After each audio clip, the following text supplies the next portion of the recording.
l'âme sous-marine. Donc on a l'air de vivre et de mirer la vie, et d'être une eau docile où le couchant s'enflamme, une eau candide où le matin se clarifie, comme si l'univers cessait au fil de l'âme. Ouais, c'est vrai que notre âme est pleine de reflets, arbres, visages, ciel, maquillant sa surface. Les astres y sont comme des feux follets. Tout ce que la vie à sa surface en chasse. Ouais, c'est vrai que notre âme au monde se fiance. Et qu'est-ce de mirer le simple vie humaine, quand, dans ses profondeurs, s'ouvre un divin domaine, tout le royaume glauque de l'inconscience. Qui l'eût prévu sous cette calme nappe d'eau?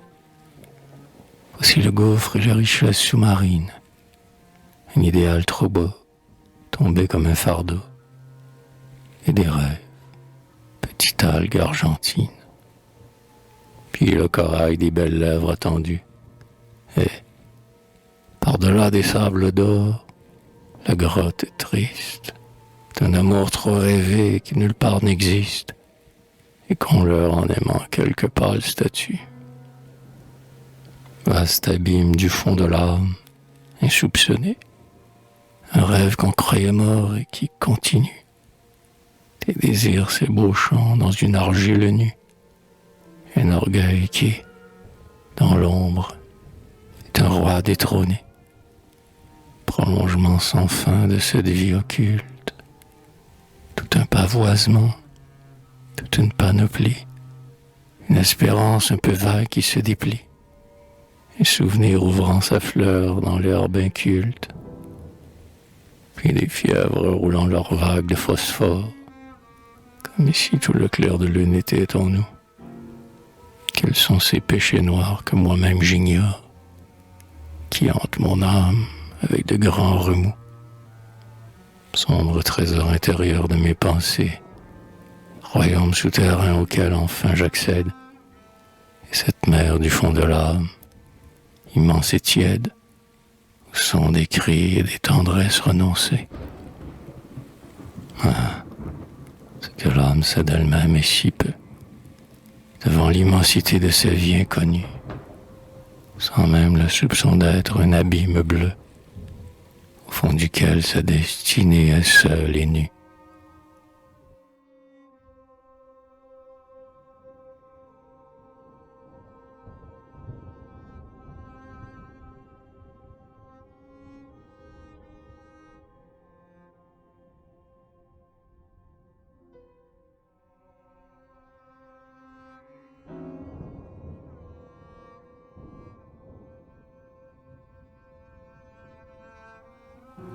Toute une vie en nous, non visible, circule, et son chevêtre en longs remous intermittents. Notre âme en est variable comme le temps.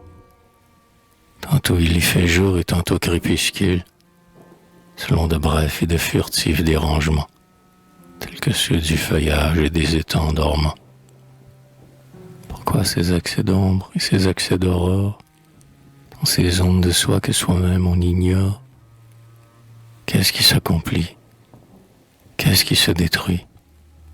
Mais qu'il fasse au boussoir dans notre âme immobile, la même vie occulte en elle se poursuit, comme la mer menant son œuvre sous une île.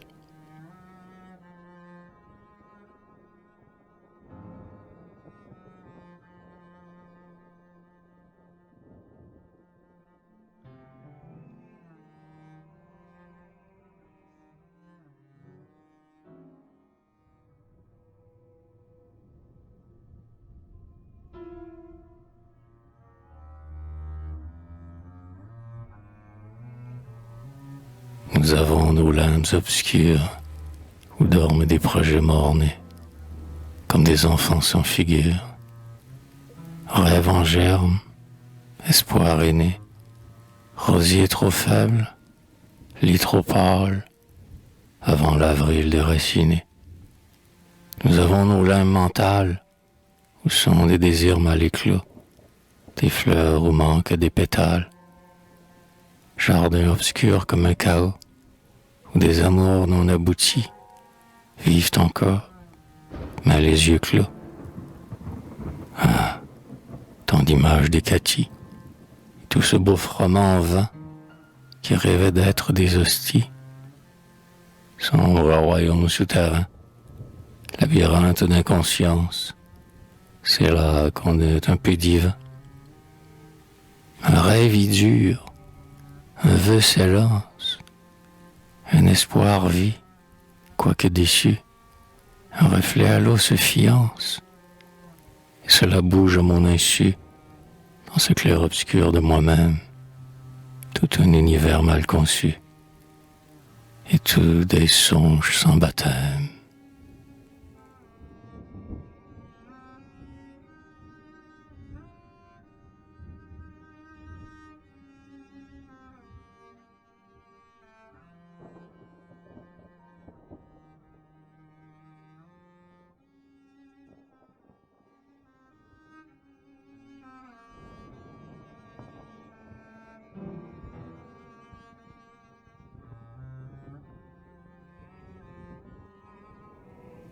Nous ne savons de notre âme que la surface.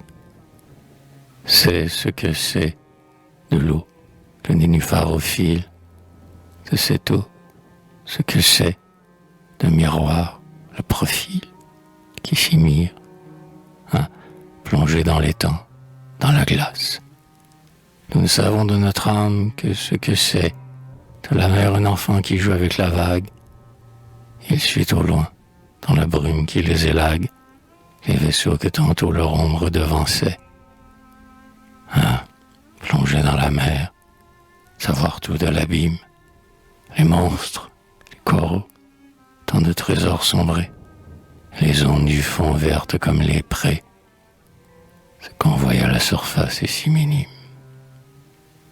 Plonger dans notre âme, elle est un gouffre aussi, pour voir les rêves nus, le combat des pensées, les projets qui sont des perles nuancées, tout le moi sous-marin dans le cerveau transi. Pour le plongeur de l'âme, y a-t-il une cloche? Ouais. Descendre au fond de son propre destin, savoir ce qui se passe en cette mer sans fin, et démêler tout ce varech, si qui s'y chiloche. Mais c'est dit en profondeur, nous l'ignorons, connaissant de notre âme que la surface, ce que c'est de la mer vaste l'enfant qui passe, et ne voit qu'à fleur d'eau bouger les vaisseaux prompts.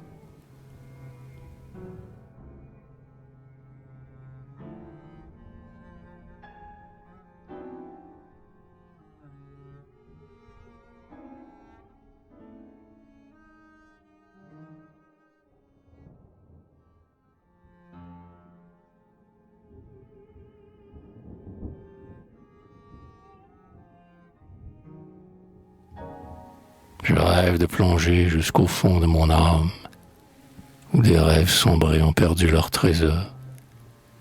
Je soupçonne qu'il y a là des bagues d'or et des lingots à faire fondre dans la flamme pour écouler mon effigie ainsi qu'un roi. Mais à quoi bon descendre en l'âme sous-marine? Surtout ne soyons pas le plongeur qui s'obstine. Laissons plutôt cette richesse sans emploi, car les profondes eaux de l'âme sont perfides. Peut-être bien qu'au fond du cristal reculé, je trouverais la coupe du roi des Tulés. Mais quel est moi si je revenais les mains vides?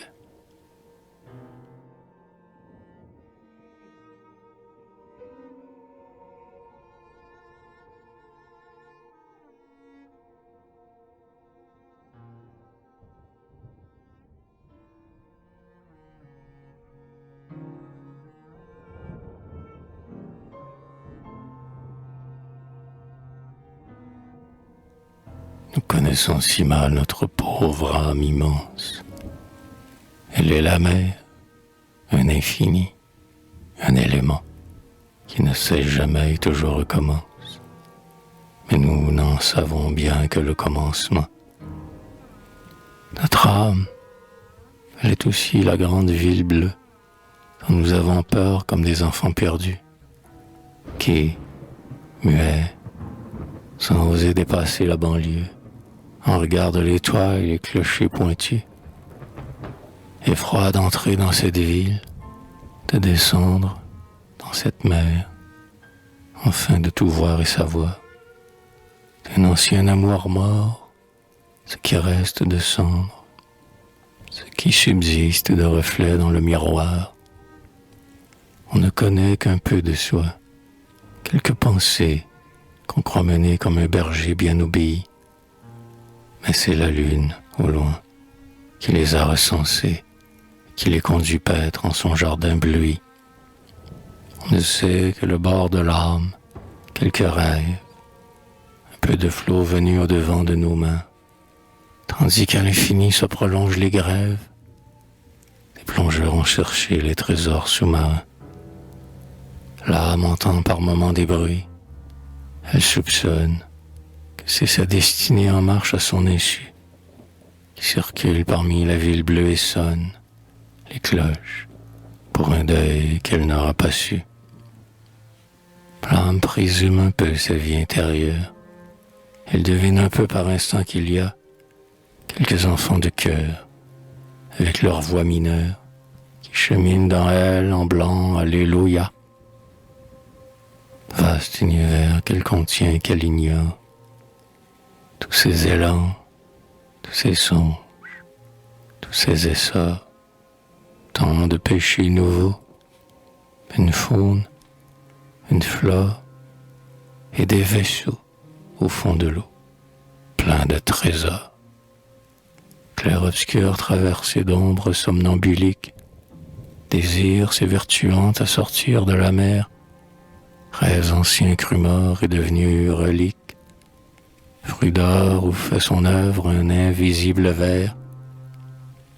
Tant de choses que l'âme aveugle continue, des rêves qu'elle sent et qu'elle ne voit pas, une action sans but qui lui reste inconnue, et dont on ne sait qui poursuit le canevas. L'âme s'effraie. Son trop peu de clairvoyance devant cet infini dans elle refluant, et son entendement dans cette inconscience heurte la mer et meurt comme un pauvre affluent.